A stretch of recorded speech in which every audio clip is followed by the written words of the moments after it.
Hi, everyone. Welcome to the Scrappy Cinema Podcast. I'm Ryan Ritchie. Today, it's my conversation with Ryan Dellaquila and Tyler Schnabel, talking all about their short film, Gods of Cable City, as well as how they're facing the challenges that, quite frankly, everyone's facing in the industry today. So I hope you'll enjoy my conversation with Ryan and Tyler. Ryan, we'll start with you. Just give us a little bit of your background and a little bit about how you and Tyler, when you met and started working on projects together. Yeah, sure. We met back in high school. We're both from the same town in Pennsylvania, Phoenixville. We met, I guess, through theater, through some mutual friends. Um, he was kind of weird like me, into movies, and we kind of Magic.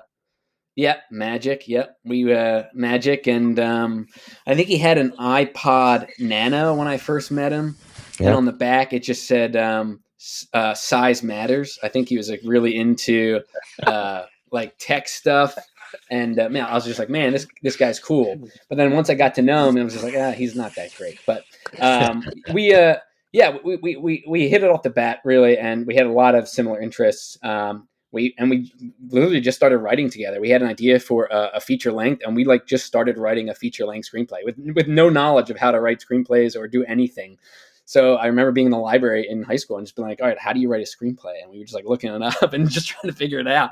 And we just like, yeah, we just grew from that. We started making short films, borrowing our parents, video cameras and goofing around, and it just became more serious over the years, and we kind of grew close and we work well together. I think we both bring a lot of different things to the table. I normally don't write with a writing partner. I think Tyler's been only my real partner since I've started doing this stuff, and I think we have a great collaboration together. I think we both bring unique aspects to our work.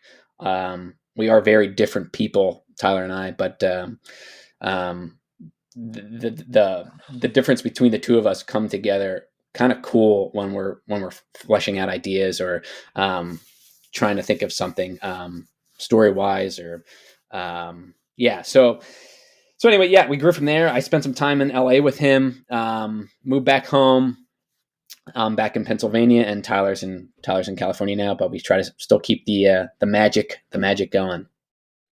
And We have Tyler, this. how are you doing with that? How are you keeping the magic going, and what are you up to? I'm keeping the magic going. Uh, going to a music festival tomorrow in Vegas. Actually, that's how I keep the magic going. Live music. That's. Nice, nice.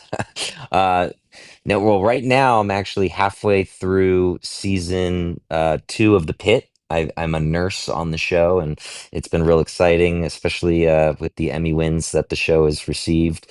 And I am technically a background actor on the show, but it's unique because um, we're needed every day, and there are a lot of opportunities of being featured on the show.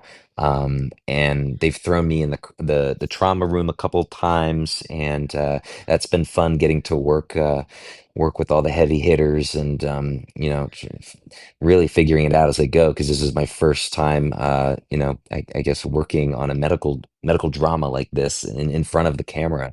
Um, so it's been a real fun, unique experience and a challenge, and just taking it day by day over there, and you know hopefully I make it till the end of the season.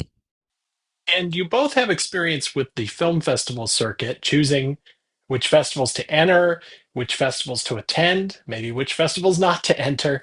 I'm curious what advice you would have for someone who's maybe navigating that world for the first time.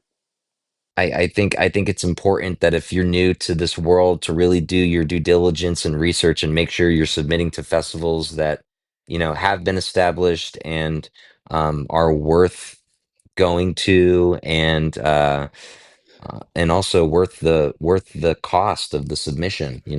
It can get really expensive, upwards of, like, 80 to $90 per submission. That adds up quickly. Yeah, I think it also comes down to like what does the filmmaker want to get out of being at a festival, right? Like, for small filmmakers like us, like we're not going to a festival hoping to sell Gods of Cable City to a major network or something like that. Yeah. We're going to connect with people, other filmmakers, grow our grow our community.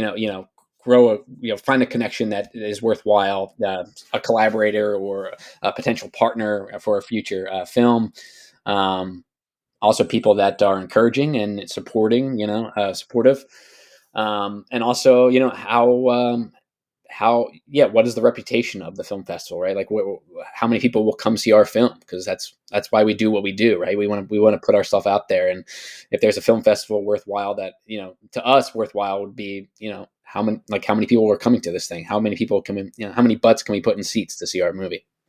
You definitely need like a festival strategy. I think submitting to every film festival on film freeways, like, it's just not worth it, even if your film's amazing, because you're not going to be able to go to every festival, and really you want to be at the festival. You want to be present. You want to be able to represent your movie in person, and network, and be at the Q&As. And I know a lot of filmmakers who don't do that, and I think I personally think it's important to make sure that whatever festival that you're submitting to, um, you should hope to be there as well if you get in. So let's talk about your most recent short, Gods of Cable City. Ryan, you were the writer, so why don't you give us a brief synopsis of the film? Sure.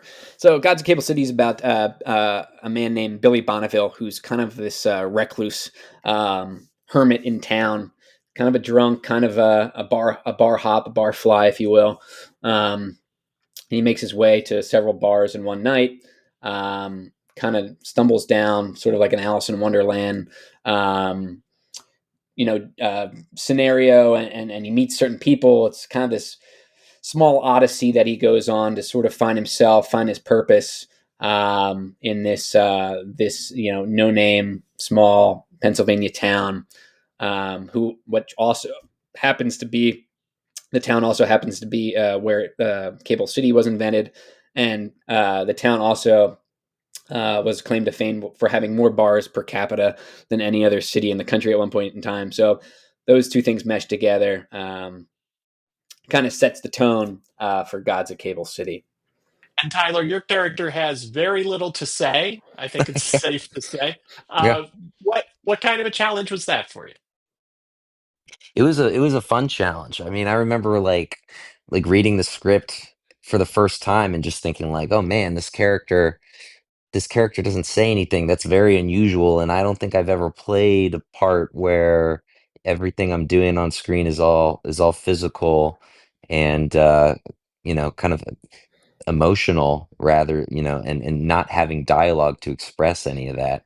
I thought it was really fun, and um, I was trying to figure out like, okay, what are the kind of facial expressions that I should be making when Billy feels these certain things, and I definitely was doing a lot of work in front of the mirror in costume, just to see like how I looked, because I mean, he looks really stupid a lot of the time, and I just thought, well, that would kind of lean into the comedy a little bit, and so I definitely had fun with that in the process of coming up with Billy.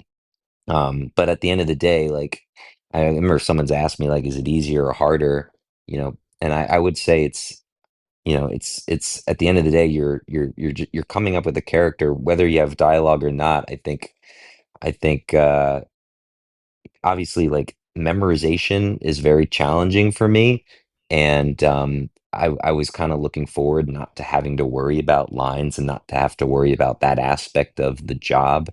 um it's so time consuming, and so to kind of like put that time towards just coming up with the character himself, I thought was a real nice change of pace, and uh I would happily do more roles without speaking.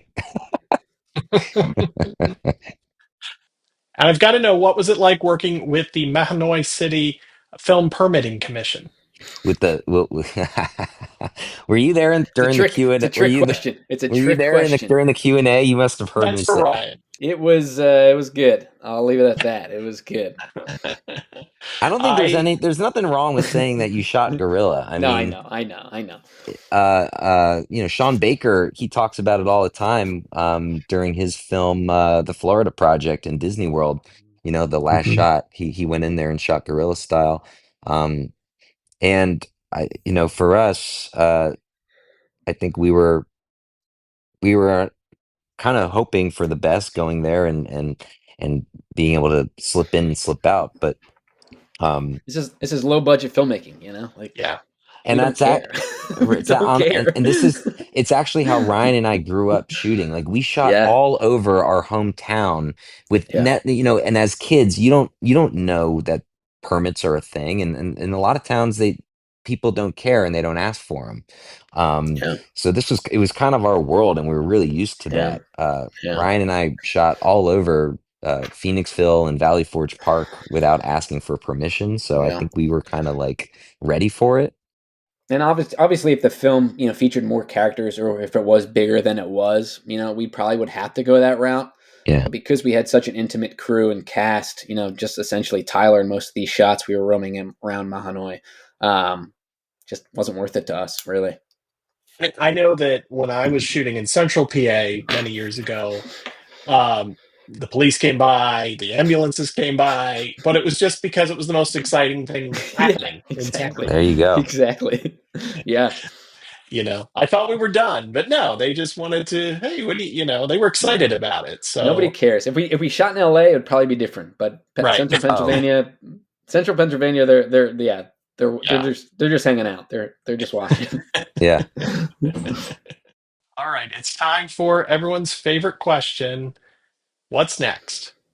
What's next, Tyler? Go ahead. Well, I would really love to get this feature that I wrote up and going at some point. The working title right now is called Moon Dance, and it's a love story told in three acts, sort of in the vein of the the Before trilogy by Linklater.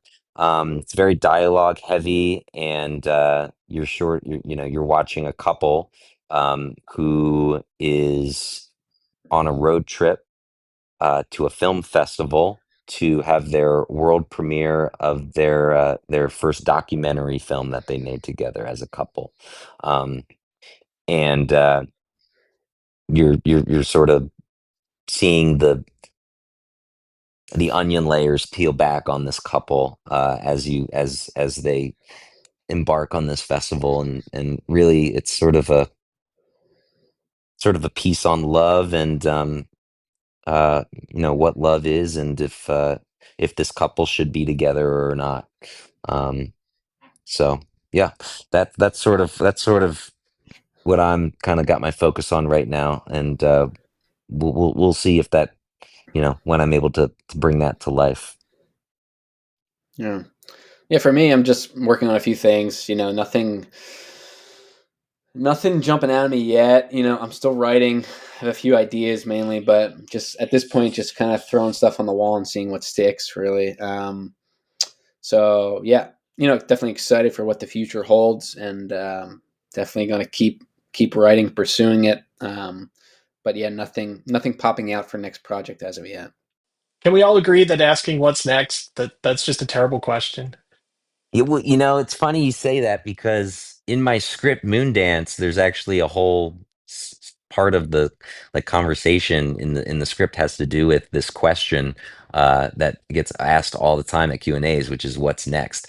And you know, they say you should always have an answer in your back pocket, but it's like not Yeah, everyone does. It's You just made this thing. You made this thing out of nothing, and it exists now. yeah, Oh, that's great. What are you gonna make next? yeah, It's yeah. crawl into a hole and die. That's what's I, next. Yeah, I don't feel like other industries get asked that question as much. that's true. You're I right. know. I guess at the end of the day, it's just people are excited, they want to see more work from you. Um, and it takes a long time for work to get made. So, I guess if you can give them a little tease that something's on the way, it makes people excited. Ryan Dellaquila and Tyler Schnabel. Their short is called Gods of Cable City. Ryan and Tyler, thanks again for joining me today. I really enjoyed our conversation. All right, you too. Thanks, Ryan. Take care. Thanks, Ryan. Have a good one.